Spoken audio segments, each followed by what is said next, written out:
ഉമ്മൻചാണ്ടിയുടെ നേതൃത്വത്തിലുള്ള UDF സർക്കാരിനു കീഴിൽ പട്ടികജാതി വിഭാഗം അവഗണിക്കപ്പെടുകയാണെന്ന് CPM Pathanapuram area committee secretary B. Ajayakumar പറഞ്ഞു. വിവിധ ആവശ്യങ്ങൾ ഉന്നയിച്ച പത്തനാപുരം പട്ടികജാതി ക്ഷേമ ഓഫീസിന് മുന്നിൽ നടന്ന ധർണ ഉദ്ഘാടനം ചെയ്ത് സംസാരിക്കുകയായിരുന്നു അദ്ദേഹം. പട്ടികജാതി പട്ടികവർഗ വിഭാഗത്തിലെ കർഷകർക്കും വിദ്യാർത്ഥികൾക്കുമെല്ലാം വിതരണം ചെയ്യേണ്ട പലതരത്തിലുള്ള ക്ഷേമ സഹായങ്ങൾ UDF സർക്കാരിൽ നിന്ന് ലഭ്യമാകുന്നില്ലെന്ന് B. അജയകുമാർ പറഞ്ഞു. വിദ്യാഭ്യാസ മേഖലയിൽ പട്ടികജാതി വിഭാഗത്തിലെ വിദ്യാർത്ഥിക്ക് നല്ലതുപോലെ പഠിക്കുന്ന കുട്ടികൾക്ക് അർഹമായ ആനുകൂല്യങ്ങൾ നൽകണം. അത് മാത്രമല്ല, ഇതിന്റെ കേരളത്തിലും ഇന്ത്യയിലും എമ്പാടും നമ്മുടെ ഗവൺമെന്റ് മേഖലകളെല്ലാം സ്വകാര്യവൽക്കരിക്കപ്പെടുക.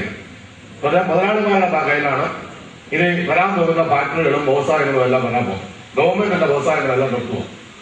അപ്പൊ അങ്ങനെ വരുന്ന സ്വകാര്യ മുതലാളിമാരുടെ ഗവൺമെന്റിന്റെ സഹായത്തോടുകൂടി തുടങ്ങുന്ന വ്യവസായങ്ങളല്ല.